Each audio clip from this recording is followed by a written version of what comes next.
e como foi o ataque a vilarejo israelense onde o Hamas matou bebês, famílias inteiras em Israel.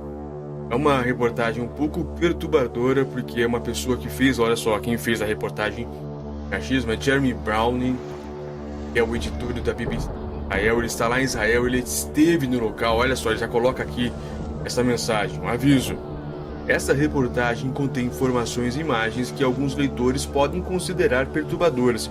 E realmente, um ataque a um vilarejo matando famílias inteiras. Ele vai dizer exatamente o que aconteceu, porque ele esteve no local e ele escreveu sobre. Então, é importante essa informação circulando. Vamos ver o que de fato aconteceu. Várias crianças, bem, vamos ver o que ele escreveu para termos uma noção exata do que aconteceu. O Ronan Botelho, faço leituras reativas da BBC e outros canais, mas a BBC é o berço da informação mundial, é onde tem as melhores informações. Você pode me procurar também em outras redes, ou então na Amazon, onde eu tenho alguns publicados, algumas teses também. Isso é importante para nos ajudar, ou deixa um valeu para nós aqui presente. Mas vamos lá. Só curtindo também já é bom. Jeremy Brown, editor da BBC em Israel, 10 de outubro de 2023. É novinha essa reportagem. Aviso, esta reportagem contém informações e imagens que leitores podem considerar perturbadoras. Eu vou considerar com certeza. Kibbutz Kfar Aza é um microcosmo dos primeiros dias da guerra entre Israel e o grupo militante palestino Hamas, e também do que pode vir a seguir. Até amanhã dessa terça-feira, 10/10, para nós foi ontem. Conflitos ainda ocorriam em vilarejos voltados para a convivência e produção econômica em comunidade. Próximo à fronteira de Gaza, ocorreu esse atentado. É por isso que só agora os corpos de moradores mortos na manhã do sábado, dia 7, em um ataque por militantes do Hamas, conseguiram ultrapassar a fronteira, só estão sendo recolhidos agora. Soldados que passaram grande parte do dia nas ruínas do vilarejo recuperando corpos de civis disseram que houve um massacre. Parece provável que grande parte das mortes tenha acontecido nas primeiras horas do sábado. É revoltante. Independente do motivo dessa guerra, não vamos entrar aqui em detalhes, né? Por que sim, por que não, mas atacar um vilarejo inocente não é nenhum tipo de certo. O Hamas está totalmente errado. Os palestinos estão corretos. O Hamas está errado. Mas eu não. O exército israelense pego de surpresa levou 12 horas para chegar a Kibbutz. Relata David Bin Zion, vice-comandante da unidade 71, uma experiente equipe de paraquedistas que liderou a reação ao ataque do Hamas. Graças a Deus salvamos vidas de pais e crianças. Disse ele, infelizmente alguns foram queimados por coquetéis Molotov. Eles, militantes do Hamas, eram muito agressivos. Ben Zion descreve os homens armados do Hamas que mataram famílias inteiras, incluindo bebês, uma máquina jihadista de matar toda a gente, pessoas sem armas, sem nada, apenas cidadãos normais, querem tomar seu café da manhã, e só. Algumas das vítimas, disse ele, foram decapitadas. Abre aspas. Eles mataram e cortaram algumas cabeças. É uma coisa terrível de se ver. Devemos lembrar quem é o inimigo e qual é a nossa missão. Todo mundo precisa nos apoiar. Enquanto isso, um policial aponta para um saco de dormir ensanguentado. Um dedo do pé inchado aparece. Ele diz que a mulher cujo corpo estava ali foi morta e decapitada no jardim da frente. A poucos metros de distância estava o cadáver enegrecido e inchado de um atirador do Hamas morto.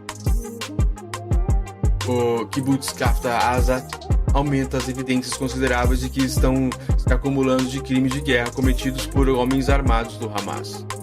Tal como vilarejos vizinhos, a comunidade foi apanhada de surpresa. Os israelenses disse à BBC que alguns dos mortos foram decapitados. A primeira linha de defesa da comunidade era a guarda do kibbutz, moradores com experiência militar que patrulhavam a área. Eles foram mortos lutando contra os invasores.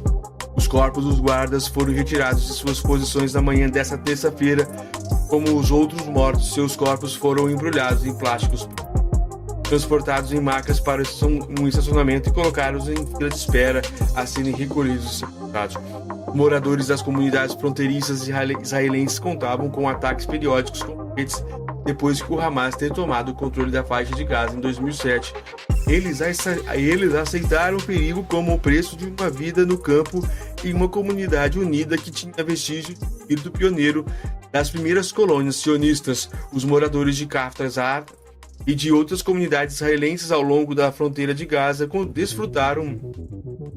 desfrutavam uma boa qualidade de vida apesar da ameaça dos foguetes do Hamas. Nas casas, nos gramados e nas áreas abertas do kibbutz, um abrigo de concreto nunca estava a mais de um passo de distância. Todas as casas tinham salas de segurança reforçadas, dispunham também de varandas, churrasqueiras, balanços para as crianças e ar puro, mas ninguém aqui em Kfar Aza ou qualquer outro lugar de Israel imaginou que o Hamas seria capaz de romper as defesas israelenses e matar tantas pessoas. O horror e a raiva dos israelenses se misturaram com a incredulidade diante da falha do Estado e dos militares em seu dever fundamental de proteger os cidadãos. Os corpos dos homens armados do Hamas que mataram e foram mortos foram deixados apodrecendo sobre o sol. Perto de seus corpos estão as motocicletas que eles usaram para invadir o kibbutz. Destroços de um parapente usado para escapar da defesa de Israel também estão lá, empurrados para um campo. Outra experiência em comum com vilarejos fronteiriços é que foi necessária uma luta feroz para que os israelenses recapturassem Kfar Aza. Quando nos aproximamos da entrada de kibbutz na manhã da terça-feira, centenas de soldados israelenses ainda estavam posicionados ao longo do seu perímetro. Era possível ouvir suas comunicações via rádio. Um comandante dava ordem para abrir fogo contra um edifício em Gaza. Quase imediatamente começaram rajadas de tiros das armas automáticas. O impacto profundo dos ataques aéreos em Gaza soava continuamente enquanto estávamos em Kfar Aza. Israel está sofrendo um trauma coletivo após o assassinato de tantos de seus cidadãos desde sábado, mas em Gaza centenas de civis também estão sendo mortos. O direito internacional humanitário afirma claramente que todos os combatentes devem proteger as vidas dos civis. É evidente que o assassínio de centenas de civis pelo Hamas constitui uma violação grave das leis de guerra, mas os israelenses rejeitam qualquer comparação entre a forma como Hamas mata civis e a forma como os civis palestinos morrem nos seus ataques aéreos. Olha, viu como é bom ver o imparcial? Tanto os civis palestinos como os civis israelenses estão morrendo em ataques desses dois grupos. Claro que o Hamas, que neste caso, é culpado. O major-general Itai Peruv estava prestes a se aposentar quando liderou a luta para retomar kibbutz, insiste que Israel está respeitando suas obrigações sobre as normas internacionais para guerras. Abre aspas. Tenho certeza que lutamos por nossos valores e cultura. Seremos muito agressivos e muito fortes, mas manteremos nossos valores morais. Somos israelenses, somos judeus. Um soldado com quem falei e que não quis revelar seu nome demonstrou uma atitude parecida, tal como tantos outros israelenses. A experiência dos primeiros dias dessa guerra intensiva, determinação e luta. No início da ação, ele disse que víamos caos, terroristas por toda parte. Quão difícil, perguntei, foi o combate? Você não pode imaginar. Você já teve que fazer algo assim como um soldado? Assim não. O que vai acontecer depois? Não sei. Faça o que mandam. Espero que entremos. Em Gaza, seria uma luta difícil. Sim, estamos prontos para isso. Os soldados eram principalmente da reserva. Historicamente, o serviço militar é considerado uma parte vital da construção da nação israelense unida, um país que pode ser turbulento. David John, o oficial que estava à frente dos primeiros combates contra o Hamas no kibbutz, reconhece que os israelenses têm profundas questões políticas, mas insiste que agora estão sob ataque e unidos. Um cheiro forte de carne em decomposição pairava sob o sol quente de outono do Mediterrâneo. Os soldados que retiravam os corpos caminhavam cuidadosamente pelas ruínas das casas, cautelosos com possíveis munições não detonadas e armadilhas. Havia uma granada em um jardim. Enquanto trabalhavam para recuperar os corpos, de vez em quando alertas de lançamento de foguetes do Hamas faziam para proteger. Que tenebroso, não é?